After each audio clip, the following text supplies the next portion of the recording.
शिल्पी विश्वकर्मा जी, आपने अपार भक्ति और श्रद्धा से इस दुर्ग का निर्माण किया। वो भविष्य में सुब्रमण्यम स्वामी कार्तिकेय की विजय का प्रतीक बनेगा। धन्यवाद प्रथम पूज्य गणेश जी। किंतु अभी इसके निर्माण में अंतिम कार्य शेष है।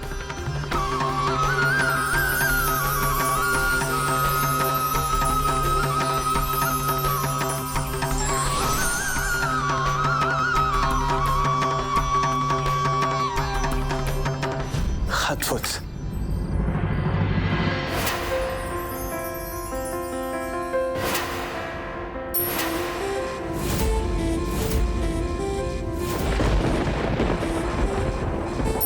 अद्भुत है उसकी निष्ठा, उसकी भक्ति, जिससे उसने मेरे लिए उस आश्रय का निर्माण किया था।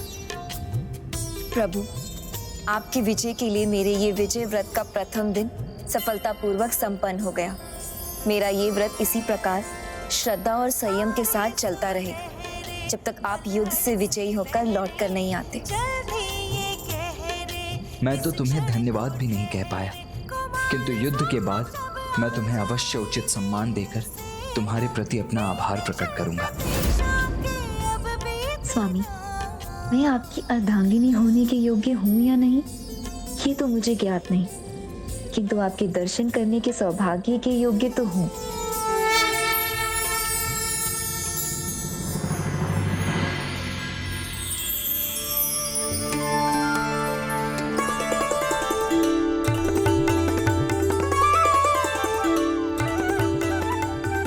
आपके विचार से ही मेरे हृदय का स्पंदन बढ़ जाता है। आपसे दूर होना असहनीय है मेरे लिए, मुझे विचलित कर रहा है। किंतु आप कहाँ हैं, कैसे हैं, बस ये जान लो तो मैं निश्चिंत हो जाऊंगी। मुझे अपने दर्शन करने की अनुमति दीजिए प्रभु।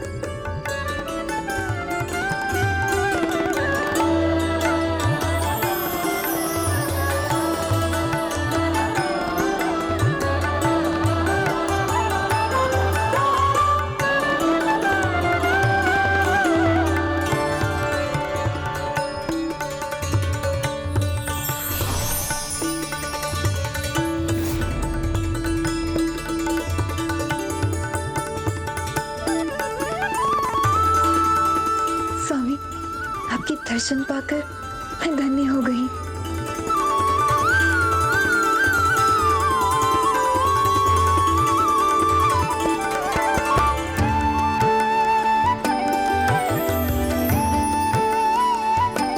सुंदर है ना भ्राता? हाँ, अत्यंत सुंदर है वो कौन भ्राता?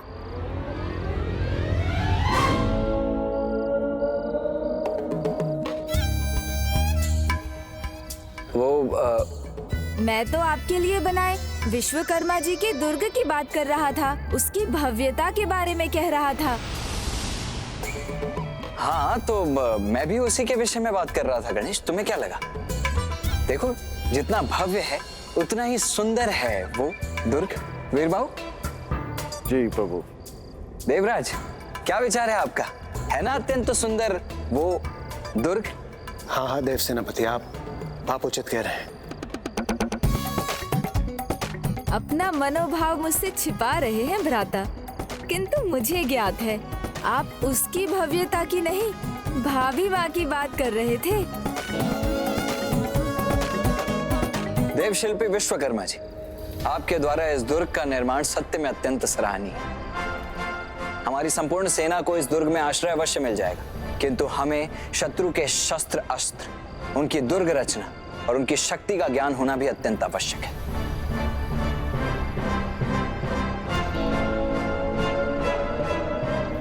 प्रभु, मैं आपके सामने महेंद्रपुरी की और उनके राजभवन की संरचना प्रस्तुत कर सकता हूँ, किंतु उनकी सेना का व्यूह, अस्त्र शस्त्र सब सुरासई द्वारा निर्मित भी है और नियंत्रित भी।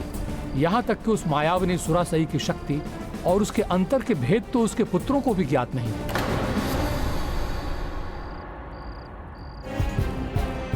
अब समय है उन्हीं पुत्रों के प्रयोग का। मुझे स्वयं के साम्राज्य का विस्तार करना है और उसके लिए मैं किसी की भी आहुति दे सकती हूँ। चाहे वो मेरे पुत्र हो या पुत्र के पुत्र। माँ के लिए पुत्र नहीं, मात्र उनकी विजय की सामग्री हैं हम, उनकी महत्वाकांक्षा के साधन है बस।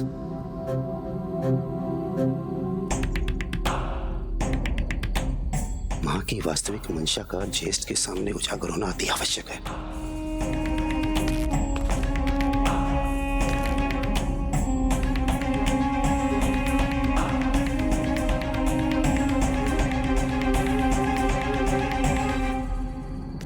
बहन विभूति, ये पिताजी ने क्या कर दिया? माता सुरासाई को ज्ञात हुआ तो वो मुझे भस्म ही कर देगी।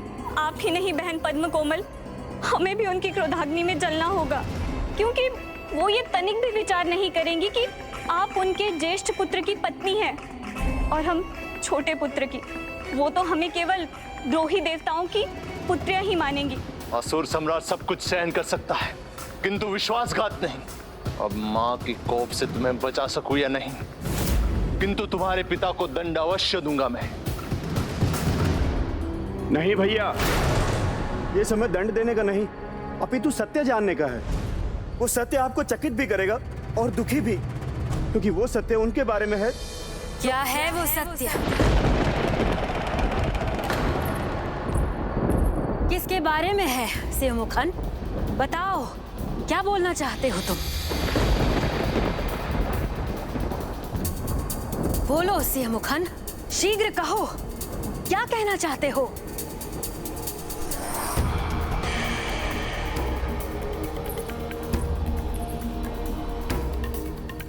भ्राता, आप तो वीर पराक्रमी सिन्हा मुख है ना, तो जो सत्य है वो कह दीजिए। दे दीजिए महत्वपूर्ण सूचना ज्येष्ठ को।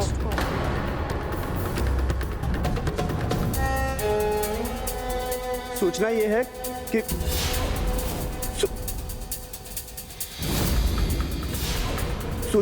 सूचना ये है कि शत्रु सेना द्वार पर है और देवशिल्पी विश्वकर्मा भी शत्रु सेना के साथ है और वो उनके लिए दुर्ग का निर्माण भी कर रहे हैं। हमें आक्रमण करना चाहिए।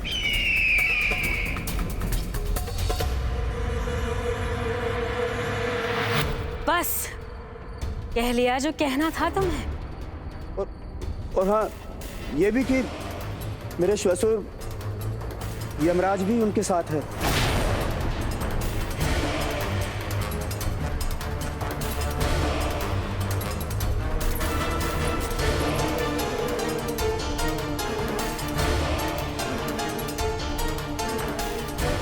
कोई और सूचना है जो तुम मुझे देना चाहते हो?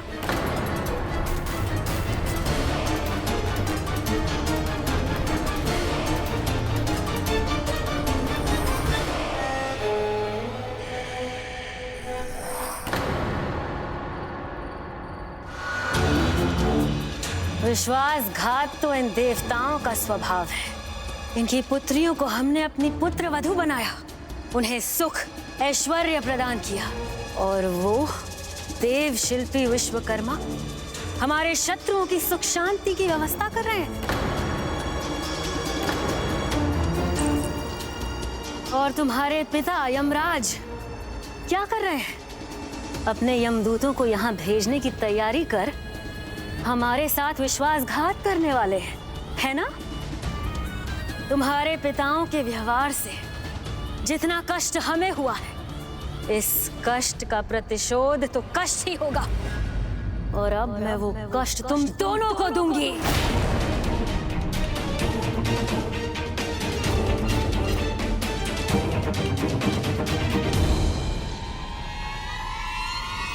किंतु उससे पहले हमारे शत्रु कार्तिकेय को पराजित करने के लिए रणनीति बनानी है हमें, उसे नष्ट करना है। खड़े मत रहो, असुर राजाओं की सभा बुलाओ, स्मरण रहे उसमें मेरे सभी पुत्र और पौत्र दोनों होने चाहिए। उन्हीं से सबसे अधिक आशा है मुझे, उनमें से कोई भी नहीं छूटना चाहिए। सुनिश्चित करो सभी उपस्थित होने चाहिए उस सभा में। उचित है मां।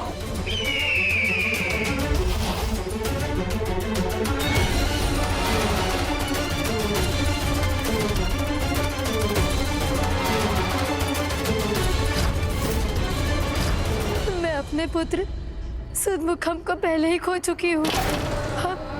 हम किसी और को नहीं खोना चाहती, किंतु इनका वश है तो ये सभी का बलिदान दे देगी। किंतु इतना सरल सत्य भ्राता को कैसे दिखाई नहीं दे रहा?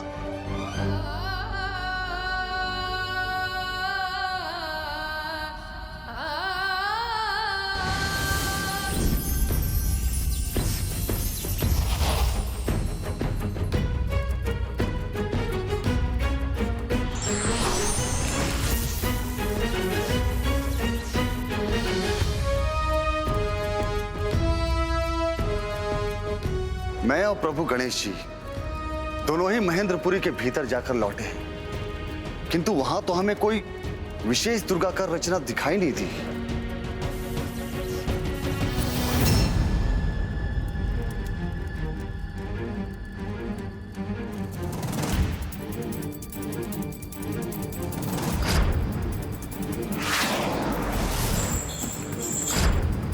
जो केवल माया को ही अपना अस्त्र और कवच दोनों मानते हैं, वो ऐसे किसी दुर्ग का निर्माण नहीं करते, किंतु उनका यही मिथ्या आत्मविश्वास ही उनका सबसे बड़ा शत्रु बनेगा।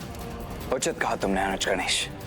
उन्हें यह भी विश्वास अवश्य होगा कि वो अपनी माया का प्रयोग करके कभी भी और कहीं भी सफलता प्राप्त कर सकते हैं, इसीलिए वो अपनी नगरी के भीतर तो नहीं रहेंगे, अपितु वो बाहर निकलकर हम पर आक्रमण अवश्य करेंगे। इस समय भी वो अवश्य किसी योद्धा को यहां भेजने का ही विचार कर रहे होंगे।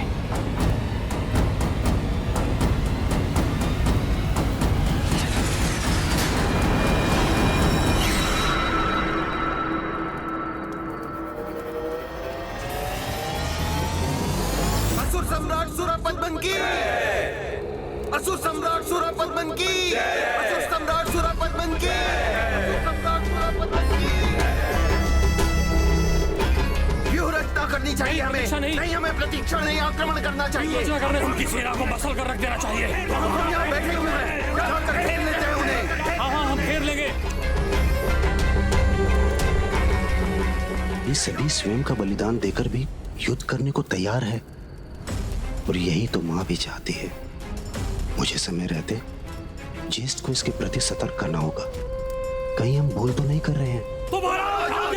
हम तैयार हैं, अपनी संपूर्ण शक्ति झोंक देंगे, हम विजयी होंगे, हम तैयार हैं। अहंकारी है सूरापद्मन, किंतु महेंद्रपुरी के राज सिंहासन पर स्थित होकर भी अपनी माता सुरासई के वश में है, और उसका अनुज सिंहमुख पराक्रमी और सिंह के समान शक्तिशाली भी है, और युद्ध कौशल में पारंगत भी है।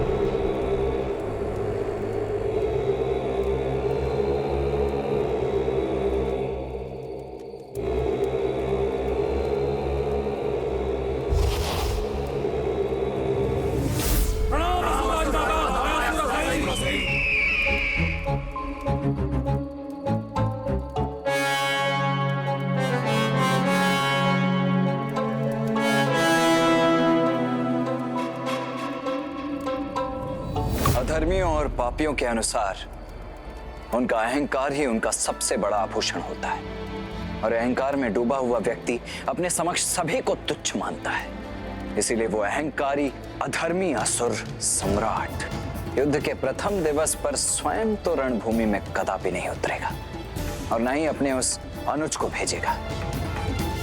तो फिर ऐसा कौन है जिसे वो भेज सकता है?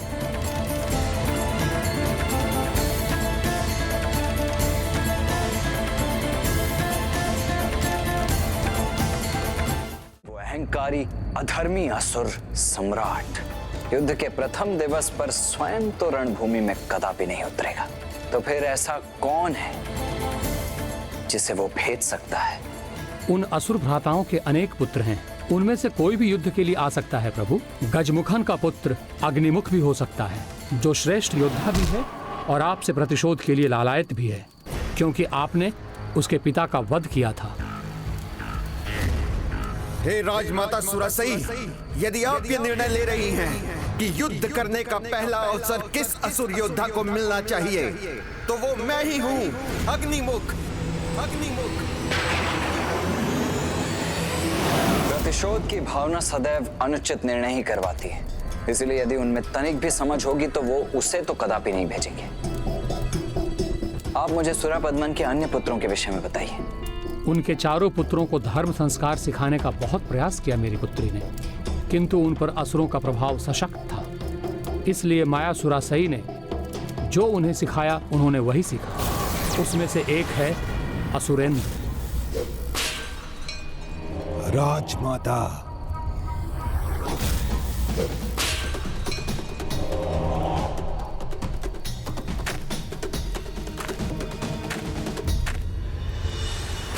वाह, अद्भुत! ये तो अति उत्तम है।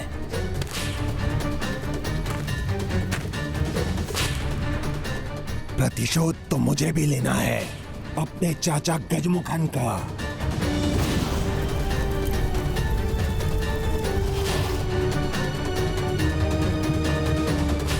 मेरे बल के आगे कोई नहीं बचेगा, ना ही उसका सेना नायक, ना ही उसकी सेना।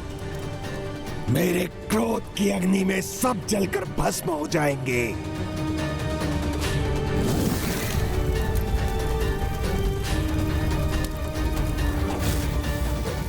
ये तो अत्यंत विनाशकारी है।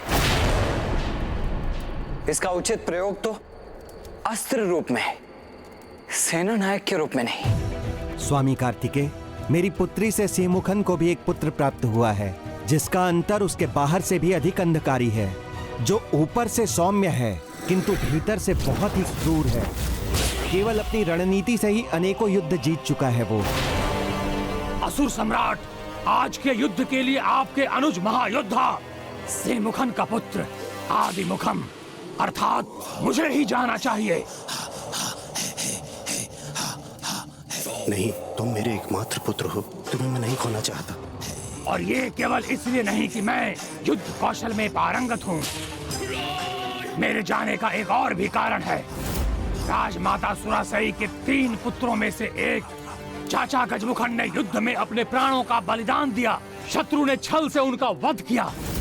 फिर आपके पुत्र और मेरे भ्राता सुदमुखम को यह अवसर प्राप्त हुआ, किंतु दुर्भाग्यवश कार्तिकेय दूत वीर बाहु ने उसका अंत कर दिया।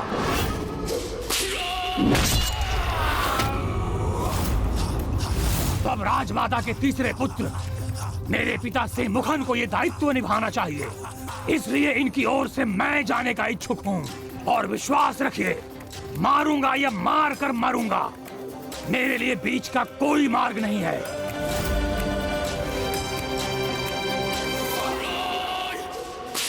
मैंने अभी भी कुछ न बोला तो मेरा पुत्र माता सुरासई की महत्वाकांक्षा की बलि चढ़ जाएगा। नहीं, आदिमुखम को भी नहीं भेजेंगे वो, क्योंकि वो अनेकों युद्ध में अवश्य विजयी हुआ होगा, किंतु देवताओं के विरुद्ध एक भी युद्ध में नहीं। और वो अवश्य ही किसी ऐसे योद्धा का चुनाव करेंगे जिसका देवताओं के विरुद्ध कोई अनुभव रहा हो। अब चाहे वो किसी का भी चुनाव क्यों ना करें, वो किसी को भी क्यों ना भेज दें, हमें अपनी युद्ध की रणनीति स्पष्ट कर लेनी चाहिए।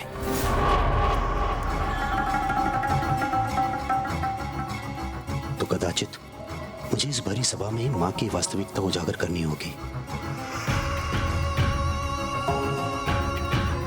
माता, माता वो बताओ, कहाँ है वो?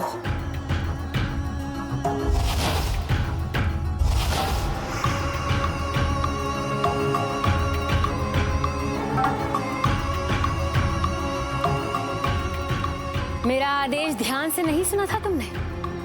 मैंने अपने सभी पुत्रों को बुलाने के लिए कहा था, तो भानुगोपन क्यों नहीं है यहाँ? कहाँ है वो? कहाँ है वो? कहाँ है वो?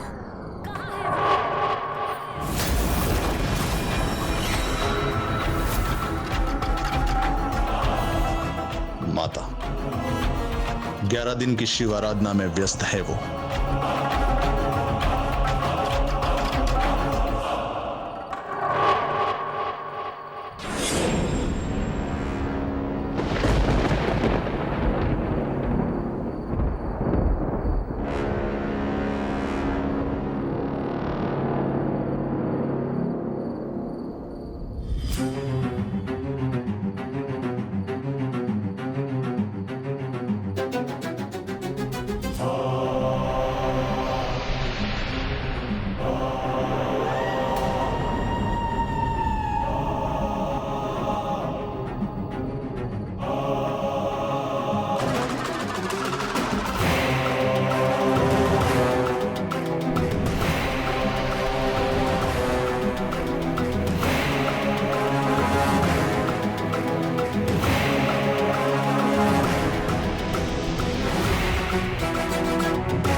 नमः शिवाय, ओम नमः शिवाय, ओम नमः शिवाय।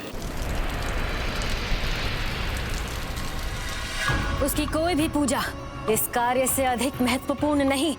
अपने तप से वो शिव अस्त्र तो प्राप्त कर चुका है, तो शिव की और आराधना करने की क्या आवश्यकता है भला?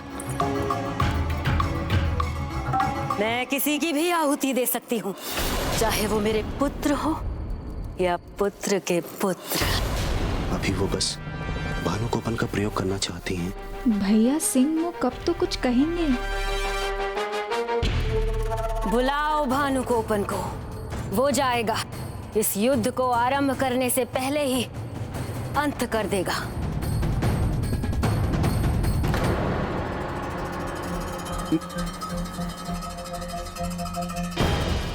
स्वार्थ की छाया है भैया सिंह मुख पर भी, इसलिए वो कुछ नहीं कह रहे हैं, क्योंकि स्वयं उनके पुत्र का जीवन दांव पर नहीं लगा है। मुझे ही कुछ कहना होगा। किंतु माँ, इस सभा में उसी को बोलने का अधिकार है जिसे आमंत्रित किया गया था, अर्थात मेरे पुत्र और पौत्र। ना ही तुम आमंत्रित हो और ना ही तुम्हें बोलने का कोई अधिकार है। यदि फिर भी तुमने बोलने का दुस्साहस किया तो हम तुमको फिर से ठुकरा भी सकते हैं। अब आप तो मुझे ठुकराएंगे ही, क्योंकि अब आपको मेरी कोई आवश्यकता जो नहीं है।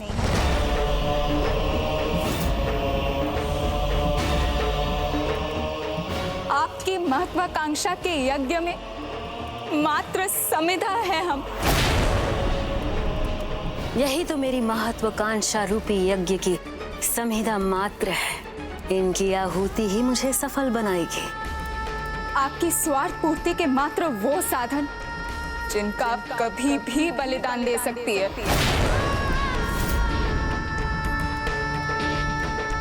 भूलो मत अजामुखी, मैं तुम्हारी माँ हूँ। माँ तो है, पर आपके भीतर माँ की ममता नहीं है। माँ तो वो होती है जो अपने संतान के सुख के लिए स्वयं को न्यौछावर कर देती है, ना कि अपनी ही संतान को हवन कुंड में आहुति बनाकर डाल देती है। बस।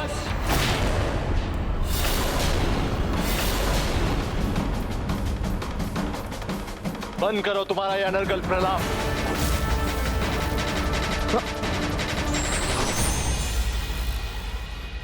माँ के विरुद्ध एक शब्द और बोला तो मुझसे बुरा और कोई नहीं होगा। ज्ञात नहीं, मातृ भक्ति का ऐसा कौन सा पाठ सिखाया है इन्होंने? उनका उद्देश्य ज्ञात होते हुए भी वास्तविकता देख पाने में असमर्थ हो रहे हैं आप भैया। मुझे मारना चाहते हैं तो मार दीजिए भैया, किंतु जिनके लिए आप मेरा अंत करना चाहते हैं उन्हें आपके अंत पर भी कोई दुख नहीं होगा। इनका अपना उद्देश्य, इनकी विजय, इनका वर्चस्व ही इन्हें इतना प्रिय है कि इन्होंने स्वयं अपनी पुत्री का विवाह तक नहीं होने दिया। रुको, बस बहुत हुआ। नहीं, आज मुझे सत्य बताने से कोई नहीं रोक सकता।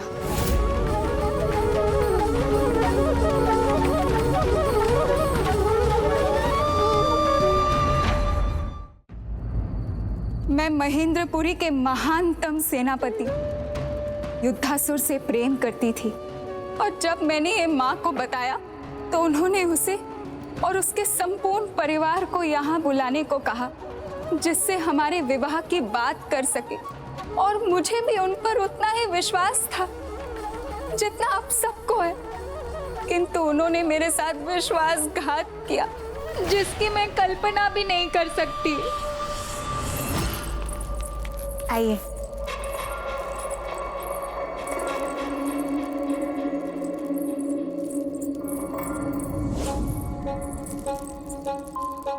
प्रणाम राजमाता।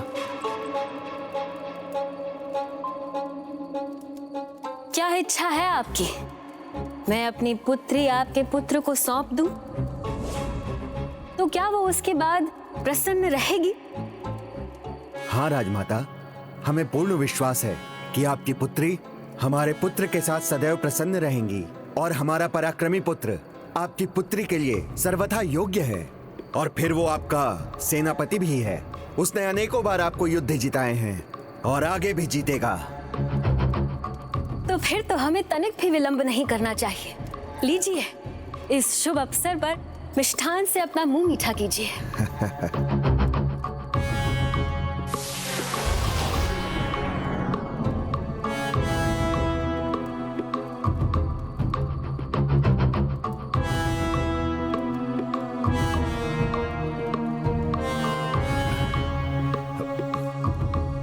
रुको पुत्र,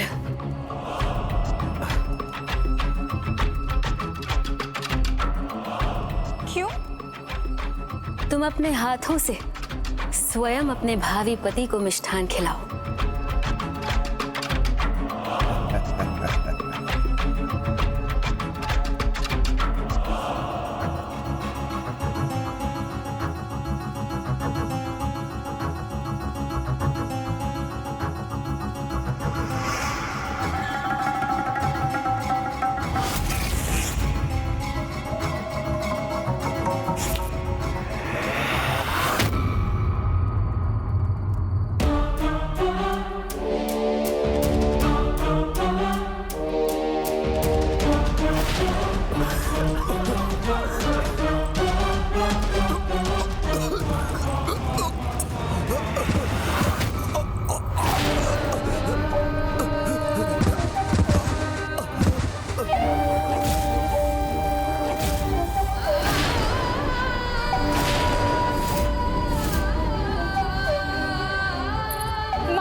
अपराध था या मूर्खता, ये तो तुम्हें ही ज्ञात होगा।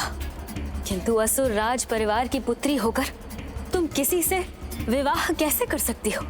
किसी को अपना संबंधी बनाकर हमारे अधिकार और ऐश्वर्य को कैसे बांट सकती हो?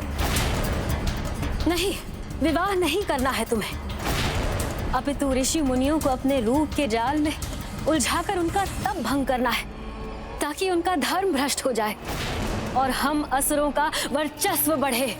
इस प्रकार अपनी माँ और अपने कुल की सेवा करनी है तुम्हें। यही है तुम्हारे जीवन का उद्देश्य और यही है नियति।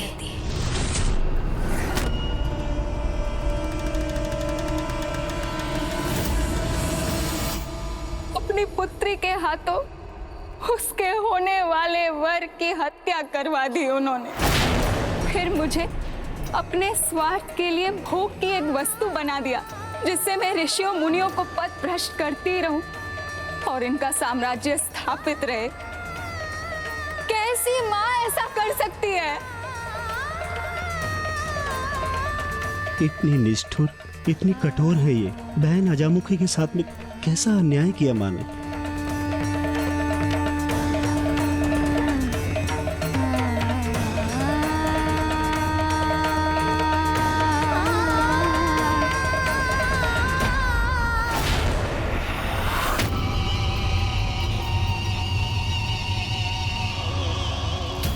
कल तुम्हारा होने वाला पति तुमसे दूर चला गया था। आज एक माँ से उसकी बेटी दूर जा रही है। समय आ गया है सुरासई, तुम्हारे यज्ञ की अग्नि में एक और रिश्ते की आहुति देने का, अजामुखी के अंत का।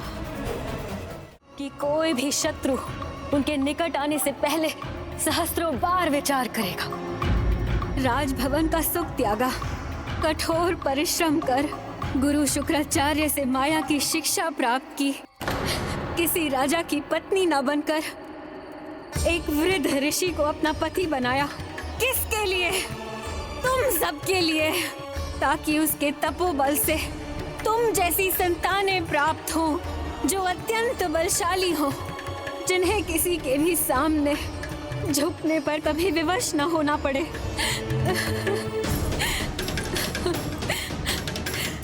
आज भी सभी सुख सुविधाओं को त्याग कर सदैव माया की साधना करती हूँ मैं। किसके लिए?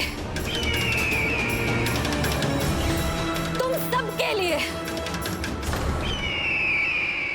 इतना सब करने के बाद भी भरी सभा में मेरे पुत्रों द्वारा उंगली उठाने से पहले मेरी मृत्यु क्यों नहीं हो गई?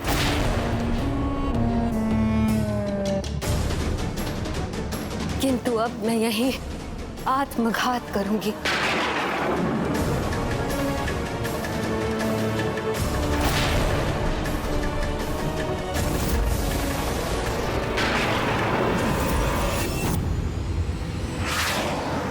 माता,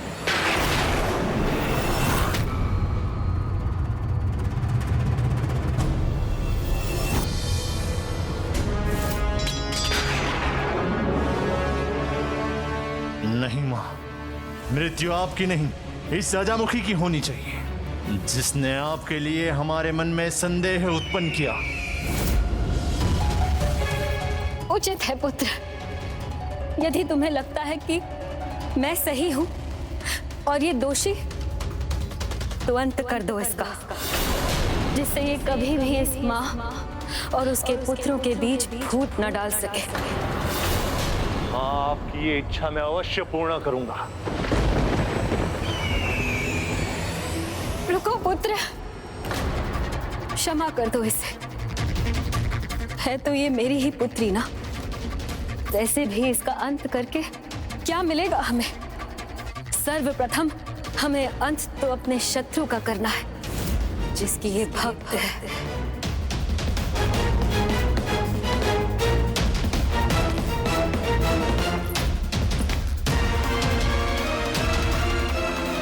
अब किसी के रोके नहीं रुकेगा सुरापद्मन। अब तुम्हारे बचाव का कोई मार्ग नहीं, तुम्हारा अंत अवश्य होगा।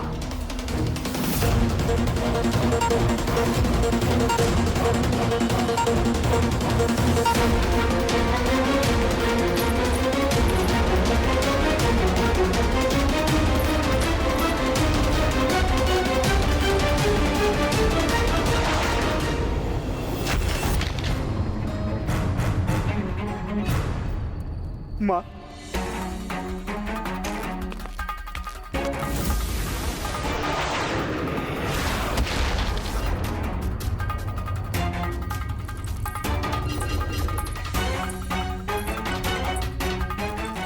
ज्येष्ठ से दूर रहकर ही अपना बचाव कर सकूंगी मैं।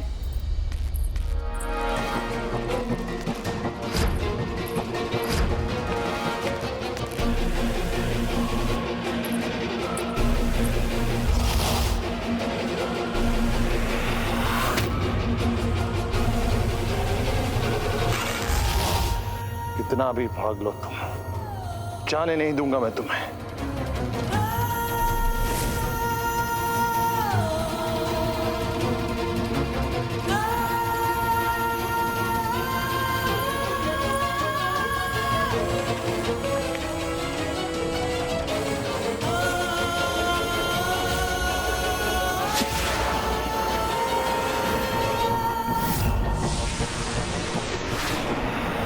मेरा पुत्र होकर भी अपने हृदय को कठोर नहीं बना पाया, इसीलिए लक्ष्य से चूक गया।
गणेश जी, आप सभी के विघ्न दूर करते हैं, तो मेरा भी दूर करने की कृपा कीजिए। मृत्यु का भय नहीं, किंतु अपने प्राण त्यागने से पहले बस एक बार मुझे अपने प्रभु के दर्शन करने दीजिए। हे विघ्नहर्ता गणेश जी, मुझे अपने प्रभु के दर्शन करने दीजिए। अजामुखी,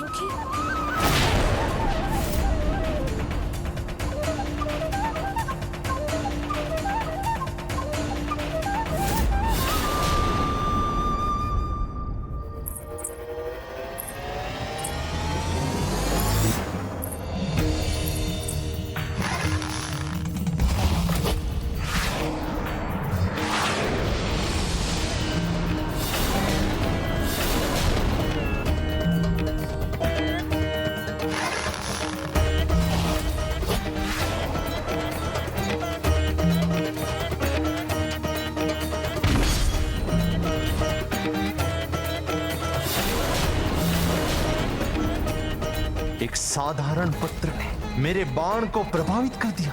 ये कैसे संभव है?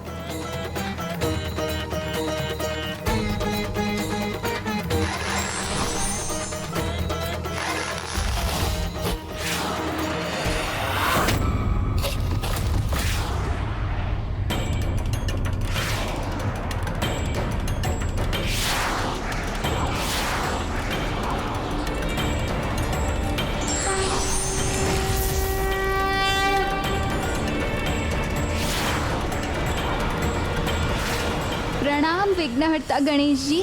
कल्याण हो।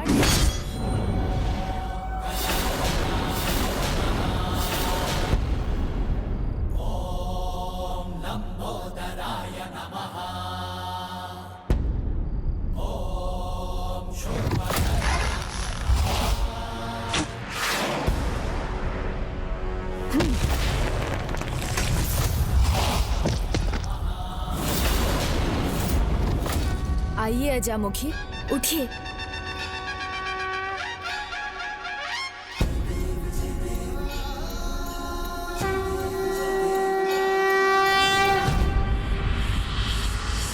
और बाण विफल हुए तो क्या, मेरा ये मायावी बाण अवश्य सफल होगा।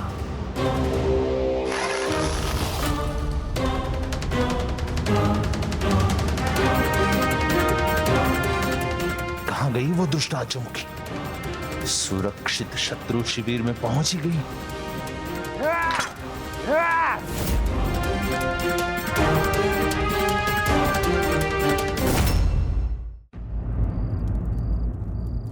हम आपके सभी निर्देशों का पालन करेंगे प्रभु। किंतु हमें अभी भी यह ज्ञात नहीं है कि वो किसे भेजेगा। भानुकोपन, भानुकोपन, भानुकोपन, भानुकोपन।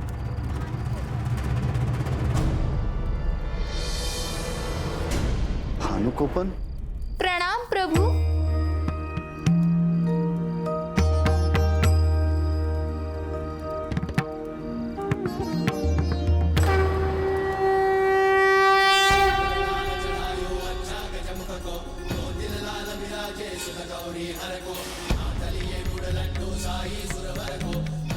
इस भक्त की पुकार सुन एक ही समय पर यहाँ भी रहकर और मेरे सहायक भी बनकर आपने मुझ पर बड़ी कृपा की है।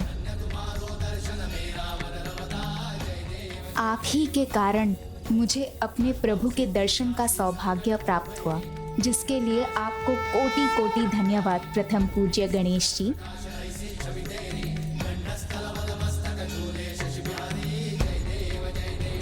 प्रभु, जन्म से तो मैं असुर सम्राट सुरापद्मन की बहन हूँ, किंतु उससे भी अधिक मैं आपकी परम भक्त हुआ अजामुखी। एक ऐसी भक्त जिसने अपनों की ताड़ना सहकर भी भक्ति का मार्ग नहीं छोड़ा। इतना ही नहीं, तुमने तो मेरे भक्त जयंत का भी भली भांति ध्यान रखा। आइए अजामुखी, भीतर आइए।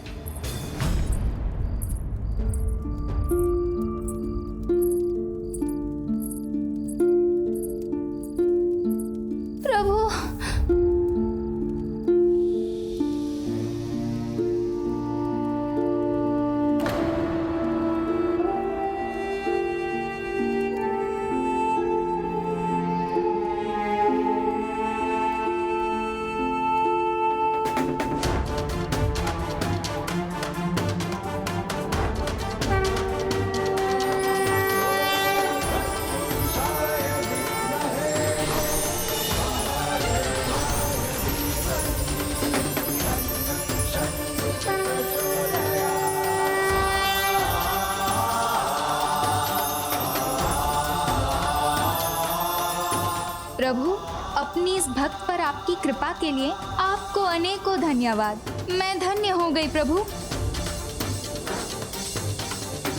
देवी, मेरी एक जिज्ञासा शांत कीजिए। आपने कहा था वो असुर आज युद्ध के लिए भानुकोपन को भेजने जा रहे हैं। कौन है वो? मेरे ज्येष्ठ असुर सम्राट सुरापद्मन का सबसे बड़ा पुत्र। किंतु वो तो महादेव प्रभु की तपस्या कर रहा है।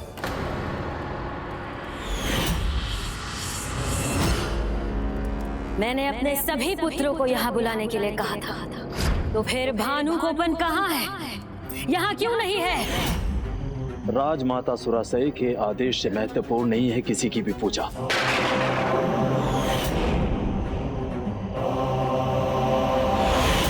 वो पूजा छोड़कर माँ की आज्ञा पालन का चुनाव करेगा। किंतु भानुकोपन ही क्यों? वो उसे ही क्यों भेजेंगे? क्योंकि जयंत का हरण कर उसी ने अपने शक्ति और सामर्थ्य को प्रमाणित किया था।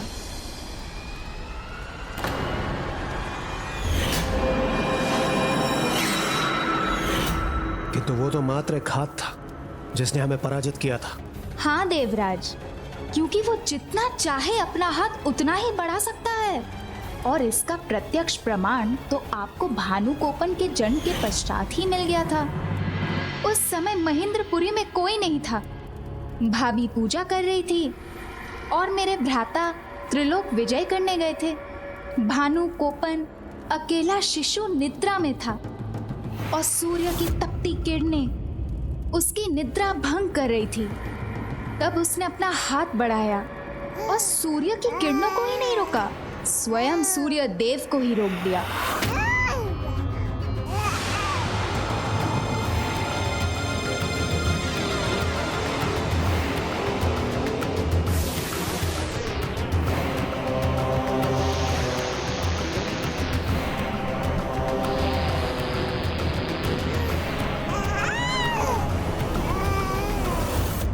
तब उससे सूर्य देव की रक्षा करने के लिए देवराज इंद्र के साथ स्वयं ब्रह्मदेव को आना पड़ा।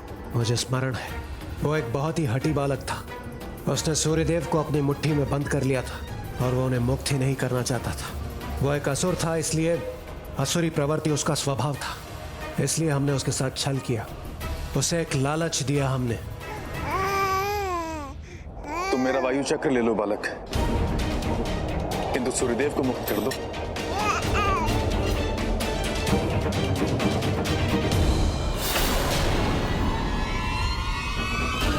मैं तुम्हें अपना शक्तिशाली जल प्रवाह दूंगा, देखो।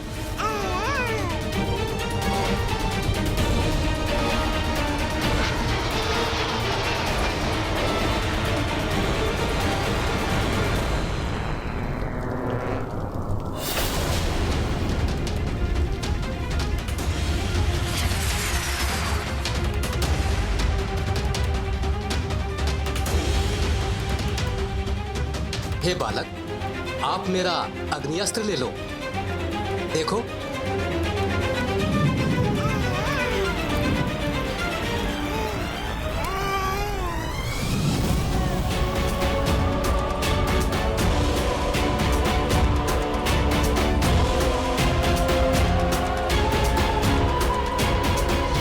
मान जाओ पुत्र, हम आपको अपना वज्र रूपी अस्त्र प्रदान करेंगे। ये देखो।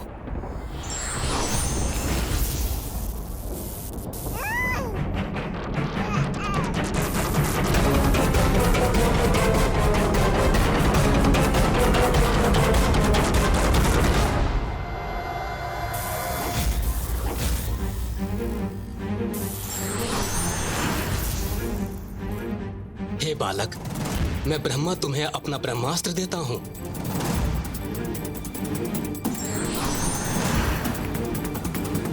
ये लो और सूर्यदेव को मुक्त करो।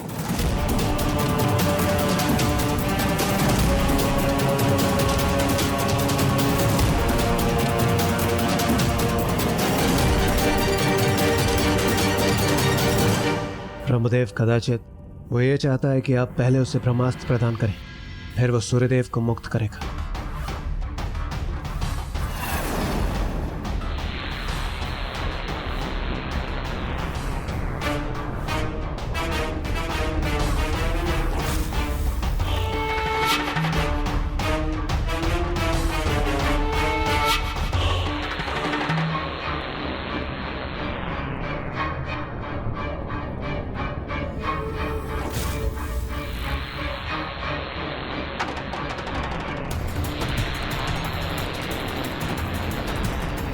जब वो एक मात्र शिशु था, बोल तक नहीं सकता था, तब भी उसने अपनी अपार शक्ति और बुद्धि का परिचय दिया था। उस घटना के बाद माता सुरासई ने उसके जले हुए हाथ और ब्रह्मास्त्र को देखकर उसका नाम भानुकोपन रख दिया था, अर्थात वो जिसने सूर्यदेव को ही अपना बंदी बना लिया था।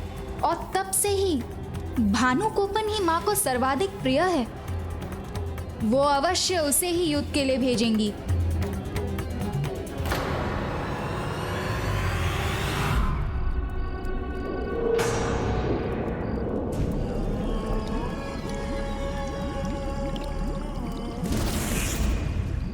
तो आप यहाँ पे हैं माँ, और शत्रु हमारे द्वार पर। युद्ध के इस समय महेंद्रपुरी के बाहर आप इस जलाशय के पास क्या कर रही हैं?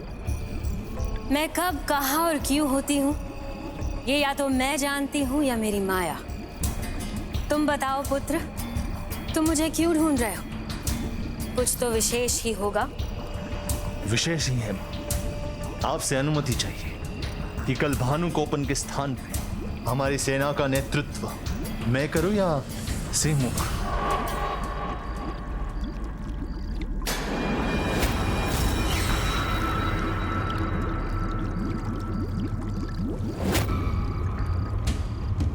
हमारे होते हुए हम किसी कनिष्क को क्यों भेजें? और मां, इससे युद्ध का अंत भी शीघ्र होगा। आपका ये बलशाली पुत्र एक ही प्रहर में उस कार्तिकेय को और उसकी सेना का अंत कर देगा। अंत होगा, अवश्य होगा, किंतु तुम्हारे और भानुकोपन के जाए बिना। पर कैसे मां? सुरा पद्मन, बड़े दुख की बात है कि तुम ना अपनी माँ को समझ पाए और ना ही उसकी माया को। अजामुखी ने अब तक देवताओं को बता दिया होगा कि मैं सर्वप्रथम भानुकोपन को भेजने वाली हूँ, और उन्होंने उसका सामना करने की तैयारी भी कर ली होगी। अतः अब मुझे अपनी योजना बदलनी होगी। किंतु अब और प्रश्न नहीं, मैं जो कह रही हूँ उसका पालन करो। इस जलाशय में प्रवेश करो।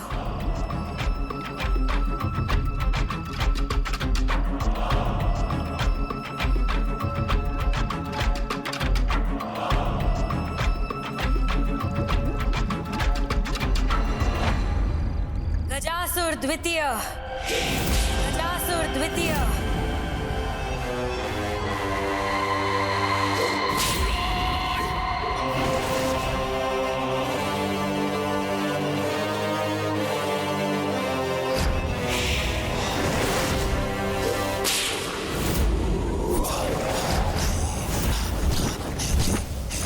ताप नहीं, श्राप हूं मैं, सबका विनाश हूं मैं।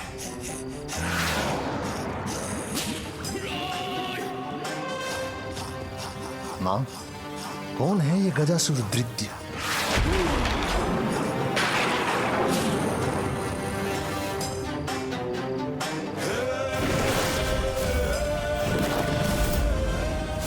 महान असुर गजासुर का पुत्र, जिसके भीतर धरती का रक्त सोख लेने की शक्ति है।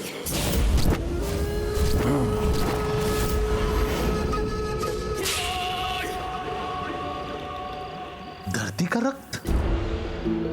हाँ, धरती का रक्त यानी जल, जो जीवन है, जिसके बिना धरती शून्य है। जहां जहां गजासुर द्वितीय के पग पड़ते हैं, वो स्थान जल से रिक्त हो जाता है, अकाल पड़ जाता है, सूखा पड़ जाता है।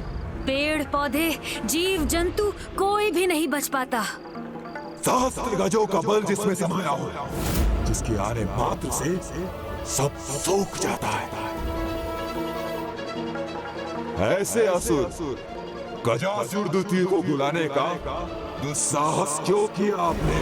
क्या आप अकाल का आनंद लेना चाहती हैं? आनंद तो लेना है मुझे, युद्ध में विजय का आनंद, और इसका कारण तुम बनोगे गजासुर द्वितीय। जिस शत्रु ने महेंद्रपुरी के बाहर अपना डेरा डाला है, अपने अकाल से उस शत्रु का काल बनकर। किंतु मैं भला ऐसा क्यों करूं? कठोर तपस्या से अर्जित शक्तियों को मैं आपके लिए क्यों व्यर्थ करूंगा? तुमने सत्य कहा कि तुम मेरे लिए अपनी शक्तियां क्यों व्यर्थ करोगे, और करनी भी नहीं चाहिए। मुझसे तो तुम्हारा कोई संबंध भी नहीं, किंतु अपने पिता के संबंधी तो हो ना। महान असुर गजासुर के पुत्र तो हो ना।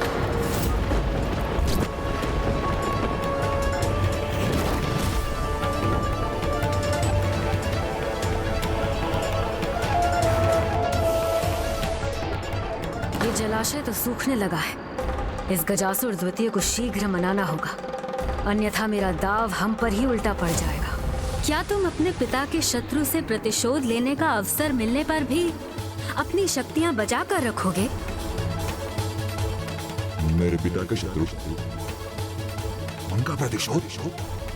क्या क्या क्या क्या आपका अर्थ ये है कि जिन्होंने तुम्हारे पिता का अनर्थ किया, ये बालक कार्तिकेय, देव सेनापति कार्तिकेय, शिव और पार्वती का पुत्र है। वही शिव जो तुम्हारे पिता के अंत का कारण बने थे।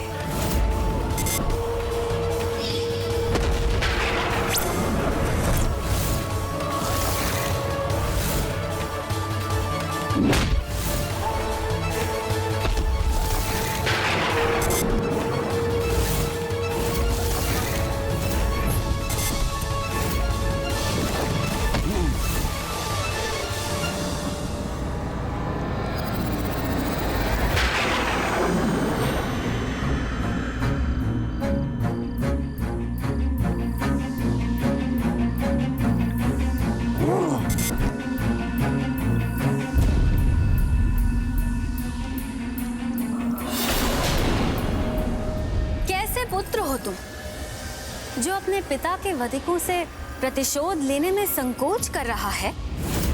महेंद्रपुरी के बाहर खड़ी ये देवताओं की सेना आई तो है यहाँ युद्ध करने, किंतु मैं तुम्हें इनका संहार करने का अवसर देकर अपने असुरी धर्म का पालन कर रही। स्मरण रहे, मेरा ये उपकार कभी मत भूलना। कदाचित ना ही तुम्हें अपने पिता की मृत्यु का कोई शोक है और ना ही तुम इस प्रतिशोध के सुनहरे अवसर को चाहते हो, इसीलिए तुम यहाँ से चले जाओ। मेरी महेंद्रपुरी में अपना अकाल फैलाने से पहले जाओ यहाँ से। देवताओं के लिए तो मेरे पुत्र ही पर्याप्त हैं। पिता का प्रतिशोध मैं अवश्य लूंगा। मिटा दूंगा उस शिव पुत्र की सेना को। अपने अकाल से कंकाल बना दूंगा उसकी सेना को। हाँ।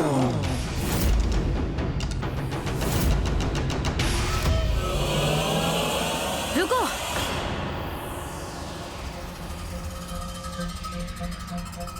उसे मत रोकिए मां, अन्यथा शत्रु के शिविर में अकाल बाद में आएगा। पहले हम ही उससे त्रस्त हो जाएंगे। जाओ, किंतु ये सुनिश्चित करना होगा तुम्हें कि तुम्हारे अकाल का प्रभाव मेरी महेंद्रपुरी पर ना पड़े। बस वहीं तक रहे जहां तक कार्तिकेय की सेना है।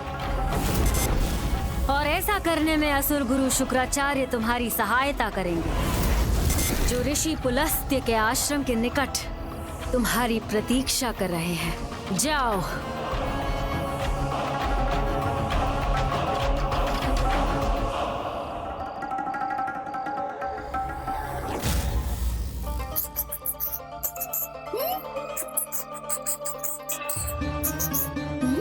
प्रभु, किस विचार में डूबे हैं आप?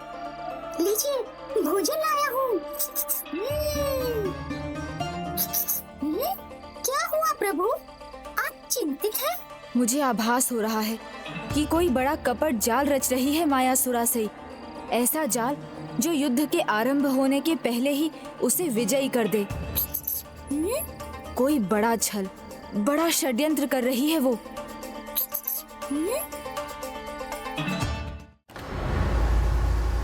असुर गुरु शुक्राचार्य जी को गजासुर द्वितीय का प्रणाम। गुरुवर, आपके मार्गदर्शन के लिए आया हूं।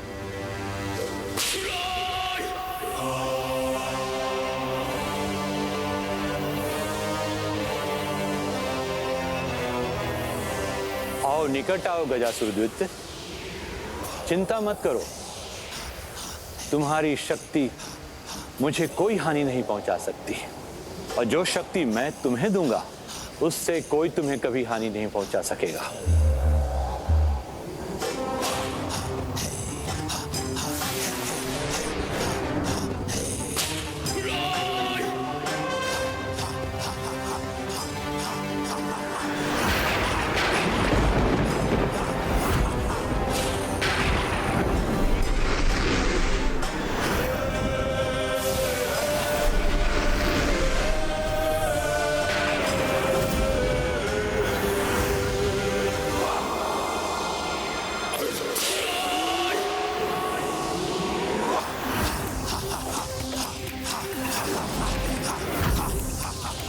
ये असुर सुरक्षा महाअस्त्र है।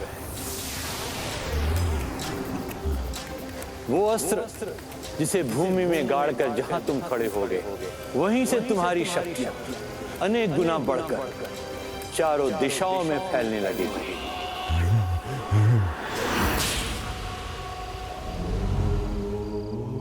ओम नमः शिवाय। ओम नमः शिवाय। मेरे ऋषि पुलस्त के आश्रम के निकट ये कैसी घटना घट रही है?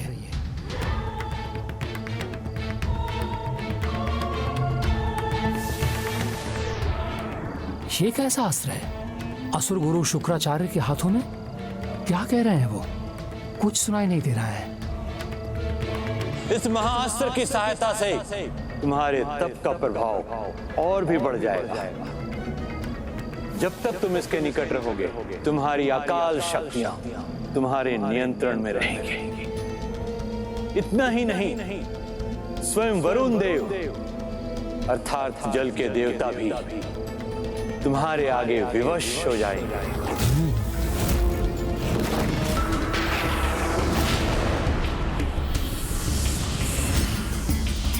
विजयी भव।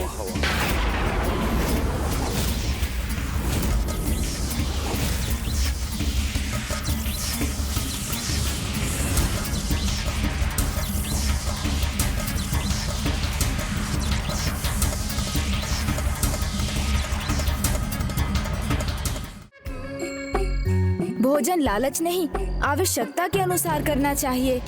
विशेष रूप से तला भोजन तो बहुत सावधानी से करना चाहिए, नहीं तो अपच हो जाता है और प्यास भी बहुत लगती है। प्रभु आज मत रोकिए, क्योंकि जितना भोजन करूंगा युद्ध के लिए उतनी ही ऊर्जा मिलेगी मुझे।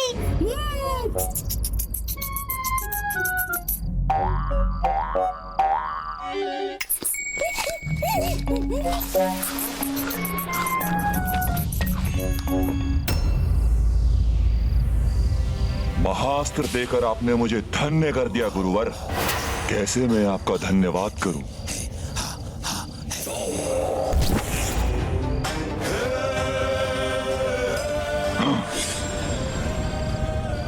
अब देखिए, आपका ये शिष्य गजासुर द्वितीय कैसे देवताओं को त्राहिमाम करने पर विवश करता है।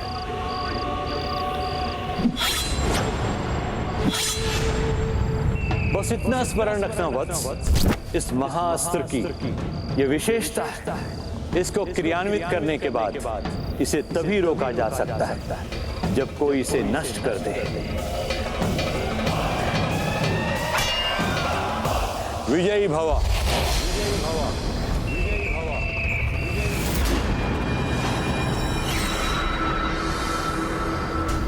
अब कोई नहीं रोक सकेगा मुझे अपने पिता का प्रतिशोध लेने से।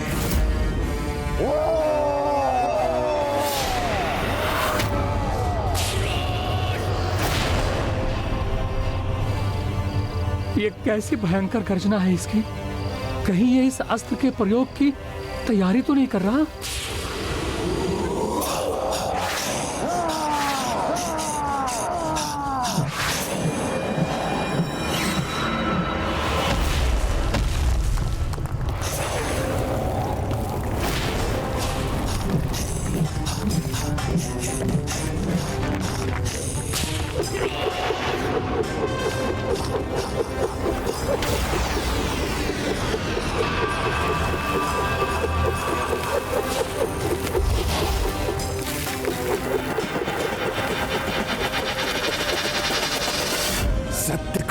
गुरुदेव ने मेरी ऊर्जा का विस्तार हो रहा है।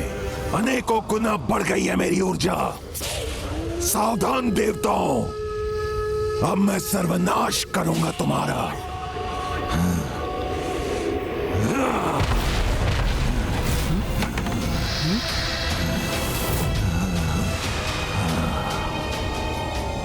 हे माता, ये क्या?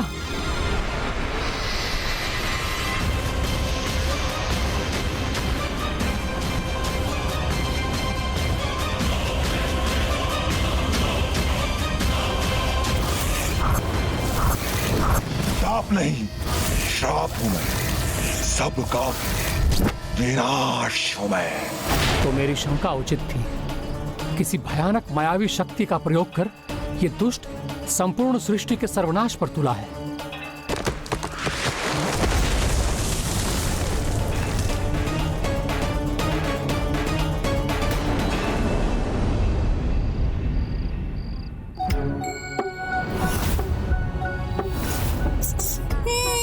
आनंद आ गया।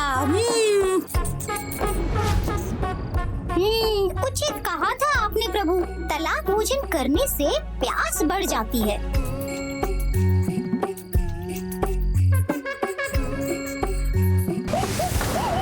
प्यास का तो सरल उपाय है जल।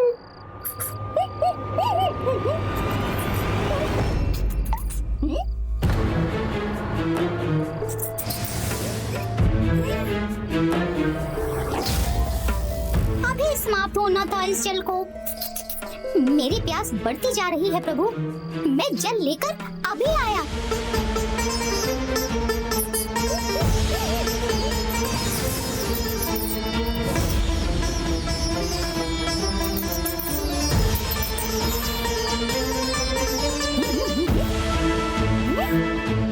ये सब पात्र तो जल से रिक्त है।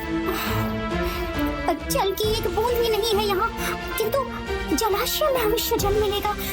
वहीं चलता हूँ।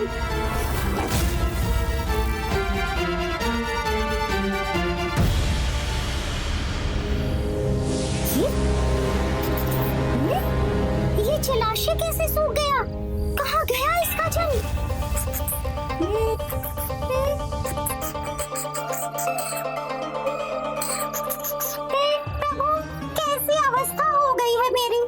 से मुख सूखा जा रहा है और कहीं जल नहीं मिला। मैंने तो पहले ही कहा था मूषक जी, लालच बुरी बला है, और तले भोजन का लालच तो करेला, वो भी नीम चढ़ा है। मुझसे भूल हो गई प्रभु, क्षमा करें, दया करें। अपने सेवक पर अपनी लीला को रोक दीजिए प्रभु, क्योंकि जल के बिना मैं एक पल भी नहीं रह सकता। मूषक जी, मेरी लीला नहीं, किसी की माया है ये।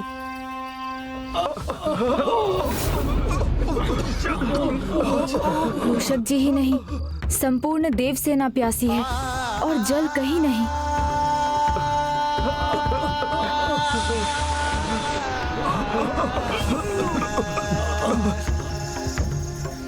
प्रभु, हो ना हो, ये वही अनिष्ट है जिसका आपको आभास हुआ था। इस अनिष्ट का कारण हमें ही ज्ञात करना होगा मूषक जी।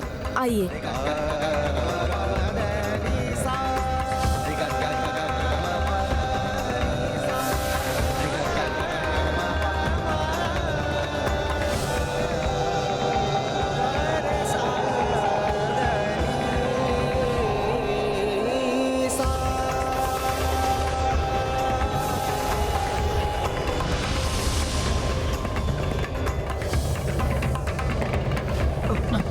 जल चाहिए हमें। ये कैसा संयोग है? ये प्यास कैसे दूर होगी? कैसे जल प्राप्त होगा? जल प्राप्त होगा? भ्राता,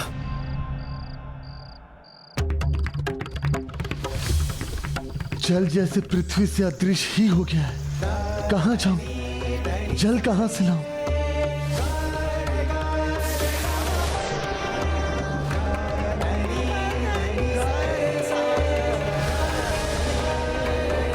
ये तो अत्यंत भीषण और विकट स्थिति है।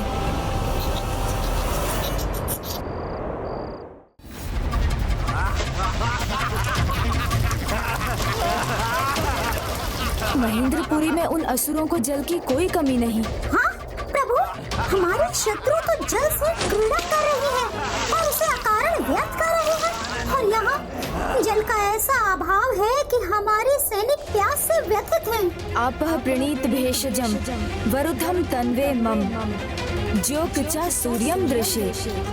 अर्थात हे जल समूह, जीवन रक्षक औषधियों को हमारे शरीर में स्थित करें, जिससे हम निरोग होकर चिरकाल तक सूर्य देव का दर्शन करते रहें। हमारे देवताओं और सैनिकों की रक्षा हो।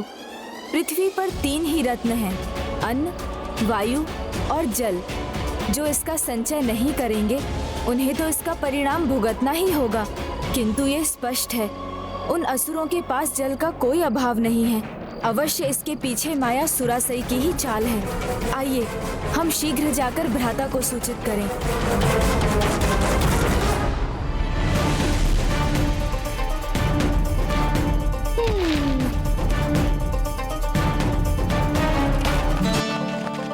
अनुज गणेश, ये किस प्रकार का संकट है? समस्त संसार में जल सूख गया है, जल कहीं भी नहीं। यहाँ तक कि मैं अपने जल तत्व से भी जल प्रकट नहीं कर पा रहा हूँ, और तो और वरुण देव तक जल प्रकट करने में असमर्थ रहे हैं। वरुण देव,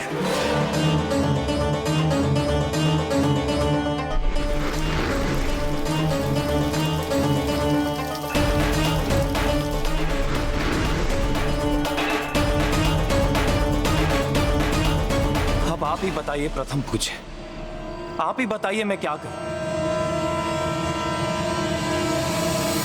माया सुरसई, मैंने अपने महाअस्त्र से गजासुर द्वितीय के तप के प्रभाव को इतना बढ़ा दिया है कि देवता कितना भी प्रयास कर लें, गजासुर द्वितीय का अकाल नहीं रोक सकेंगे। अब तुम्हारी विजय निश्चित है माया सुरसई। असुर गुरु, मैं आपकी आभारी रहूंगी। युद्ध के पहले ही हमारी सेना को धराशायी करने की ये माया सुरासई की चाल है। अकाल के कारण को ढूंढकर शीघ्र ही उसे नष्ट करना होगा, अन्यथा अनुज ये युद्ध आरंभ होने से पूर्व ही हम पराजित हो जाएंगे।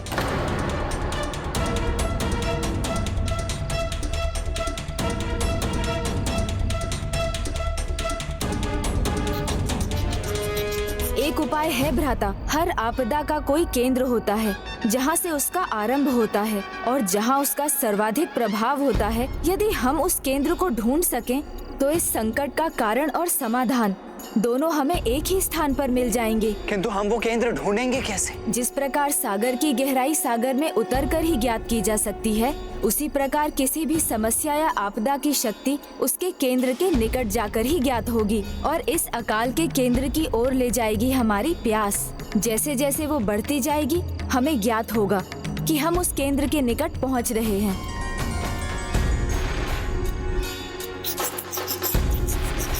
किंतु हम दोनों को तो प्यास लगती ही नहीं। इसका समाधान तो अत्यंत सरल है प्रभु। ऐसे किसी को अपने साथ ले जाइए जो प्यास से पहले ही त्रस्त हो। जैसे मैं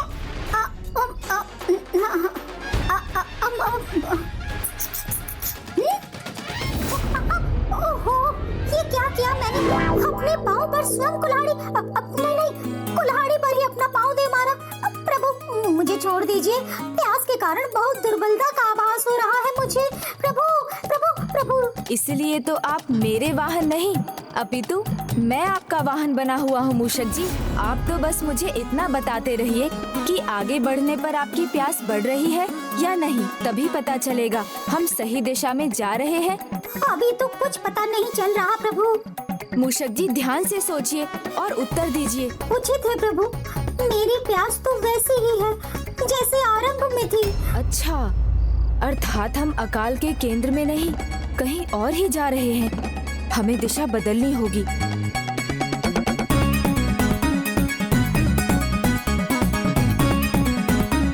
ओहो, प्रभु प्यास बढ़ रही है मेरी।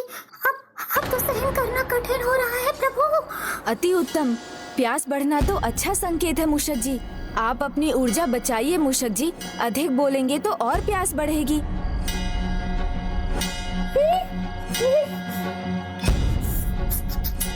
हाँ प्रभु, ये उचित दिशा है।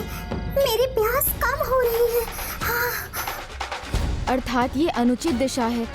हमें उस ओर जाना चाहिए जहाँ आपको सर्वाधिक प्यास लगे, क्योंकि वहीं इस समस्या का केंद्र होगा और वहीं जाकर हमें इसका समाधान भी प्राप्त होगा।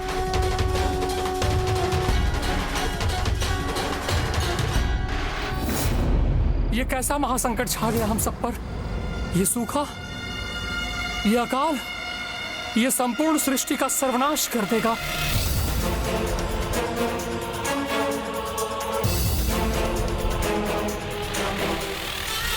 सृष्टि को इस महासंकट से अब वही बचा सकती है, सृष्टि की माता, सृष्टि की देवी, जो स्वयं प्रकृति है, जगत जननी है, माता पार्वती।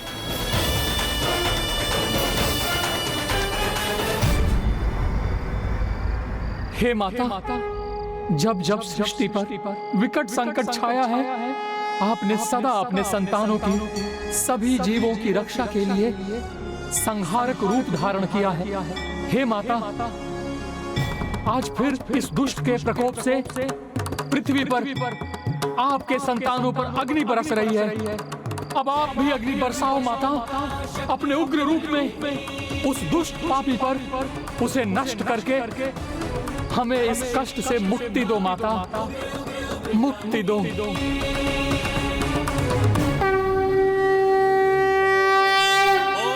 जयंती मंगला काली भद्रकाली कपालिनी, दुर्गा क्षमा शिवा धात्री स्वाहा स्वधा नमोस्तुते। कोई वहाँ माता से सहायता की गुहार लगा रहा है, कदाचित उसे कुछ ज्ञात हो। माता ने यदि गुहार सुन ली तो मेरे प्राण बच जाएंगे। ओम जयंती मंगला काली भद्रकाली कपालिनी, दुर्गा क्षमा शिवा धात्री स्वाहा स्वधा नमोस्तुते। किसकी पुकार है? मेरा कौन भक्त मुझे पुकार रहा है? किस संकट में है वो? वो नहीं, संपूर्ण सृष्टि संकट में है। मेरी सभी संतानें कष्ट में है, किंतु कौन है इसका कारण?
अद्भुत है आपका ये दिव्य रूप, ये दिव्य तेज।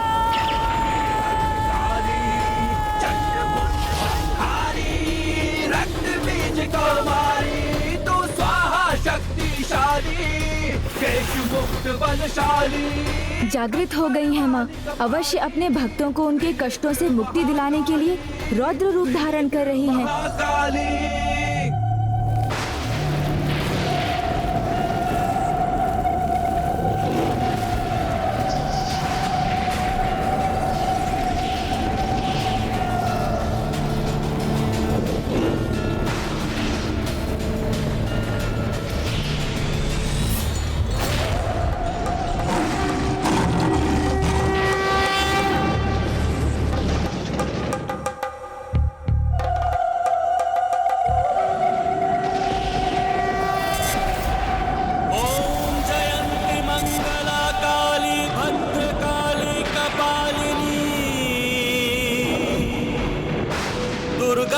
क्षमा शिवा धात्री स्वाहा स्वधा नमोस्तुते। माता अपने देवी उग्रचंडी स्वरूप में आ रही हैं, सृष्टि की रक्षा करने।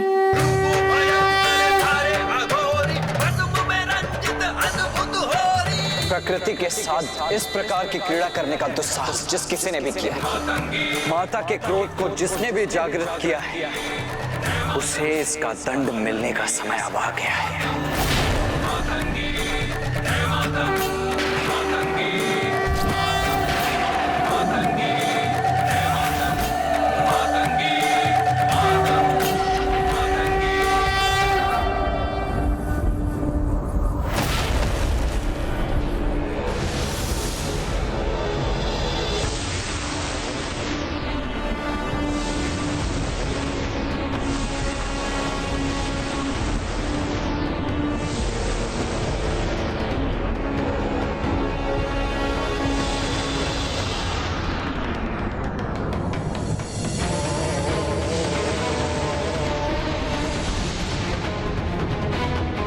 मेरा एक पग रखते ही सृष्टि की ये दुर्दशा, तो दूसरा पग रखते ही सृष्टि का सर्वनाश ही हो जाएगा।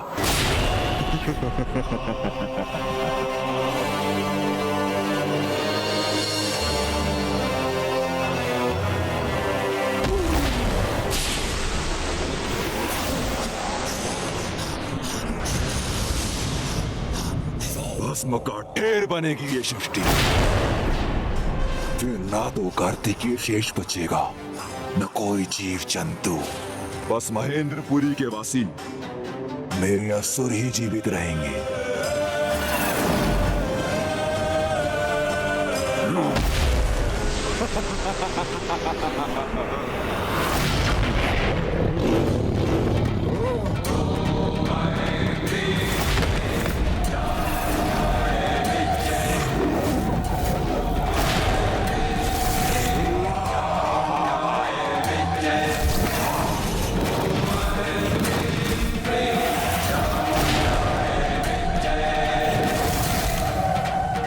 नमन माता, आपको शत शत नमन। गजासुर द्वितीय को गिराने का दुस्साहस किया, गजासुर द्वितीय को गिराने का दुस्साहस किया। देवी यहाँ तो क्या मेरा अंत आ गया है? क्या ये अपने त्रिशूल से मेरा वध कर देंगी?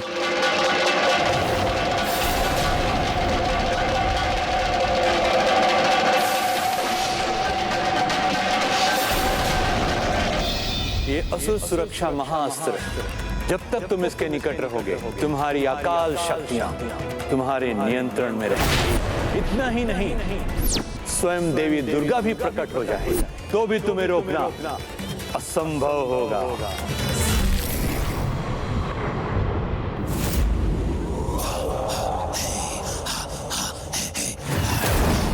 गजासुर द्वितीय,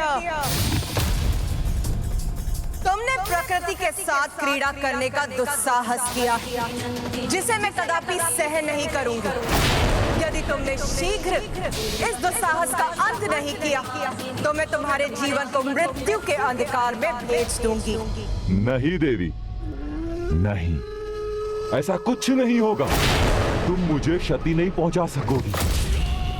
परंतु विचित्र बात तो ये है, सृष्टि पर इतना बड़ा संकट छाया है, फिर भी न तो शिवपुत्र आया मुझे रोकने के लिए, न ही स्वयं शिव आपको भेज दिया। मूर्ख असुर, मैं आई क्योंकि तुम्हारी नियति में मुझसे ही मृत्यु पाना लिखा। तुम्हारी गर्जना से, तुम्हारी चेतावनी से भयभीत होने वाला नहीं हूं देवी। अपार तपोबल अर्जित किया है मैंने। तुम मुझे हानि नहीं पहुंचा सकती, नहीं रोक सकती हो। चाहो तो प्रयास करके देख लो।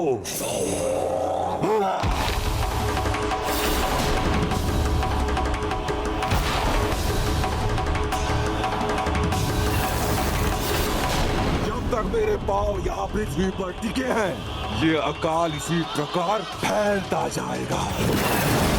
मेरी इच्छा होगी सब मारे जाएंगे, शेष बचेंगे केवल असुर।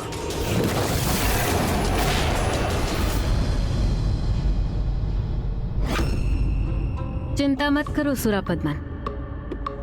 गजासुर द्वितीय को रोकने देवी अवश्य स्वयं आई है, किंतु उसके तप और असुर गुरु शुक्राचार्य द्वारा दिए गए महाअस्त्र के कारण उसे हानि नहीं पहुंचा सकेंगे, अपितु उसकी शक्तियों के निरंतर बढ़ने के कारण सृष्टि की ही हानि होगी।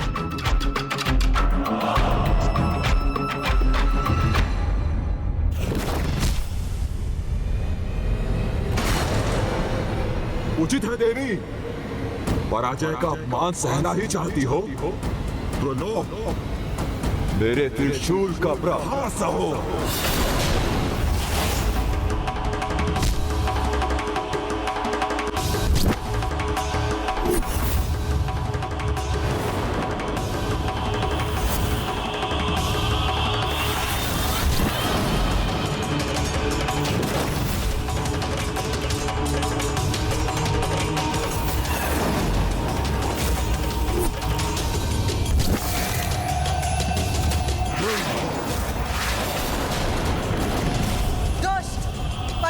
तुम्हारी ही होगी और मृत्यु भी, वो भी मेरे हाथों।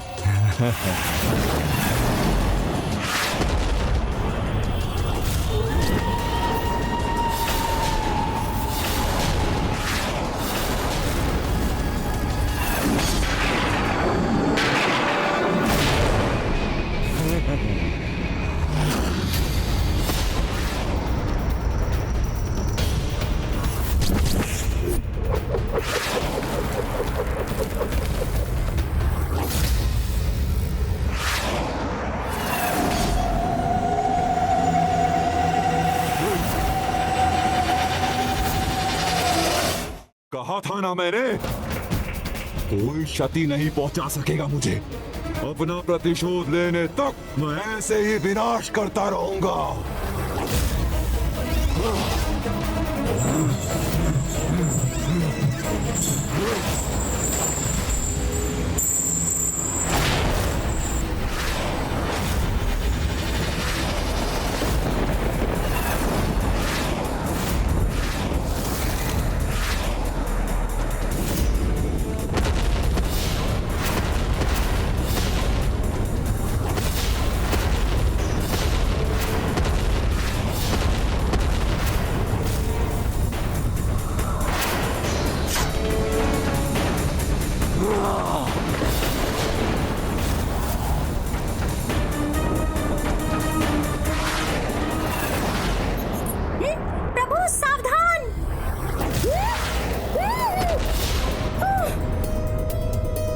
ये तो बहुत अच्छा संकेत है। प्रभु, मेरे प्राण जाते जाते रह गए और आप इसे अच्छा संकेत कह रहे हैं। हाँ मूषक जी, कभी कभी संकट में भी अच्छे संकेत छिपे होते हैं। ये अस्त्र जहाँ से आया है, आपदा का केंद्र वहीं कहीं है, अर्थात हम उचित दिशा में बढ़ रहे हैं, किंतु अब और शीघ्रता करनी होगी हमें। ये कैसा सर्वनाश है प्रभु, एक तो प्यास नहीं बुझी और अब ये युद्ध भी छिड़ गया।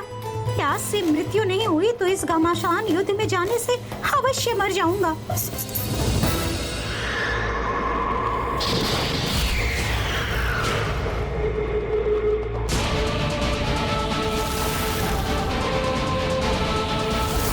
मेरा ये शूल प्रहार व्यर्थ नहीं जाएगा देवी।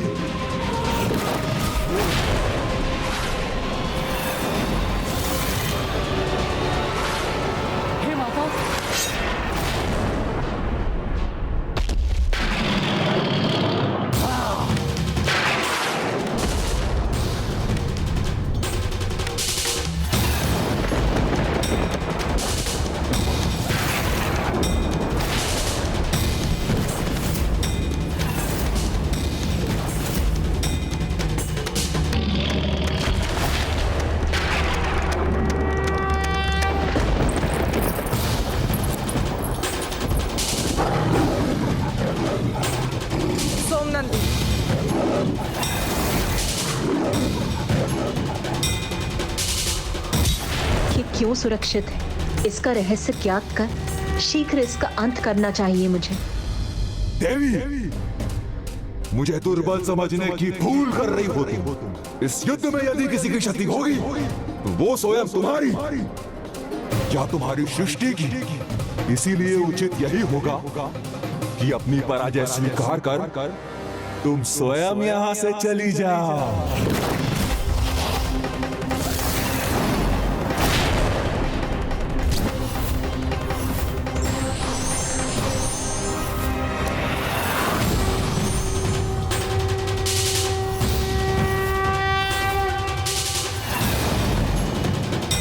क्यों व्यर्थ में अस्त्र प्रहार कर रही हो? इस सृष्टि की रक्षा करने आई हो, उसे ही नष्ट करना चाहती हो तो कर लो अपनी ये इच्छा पूरी। किंतु तुम्हारे अन्य अस्त्रों के समान ये अस्त्र भी मुझ तक पहुंचने से पहले नष्ट हो जाए। सृष्टि की चिंता तुम मुझ पर छोड़ दो दुष्ट, तुम स्वयं अपनी चिंता करो।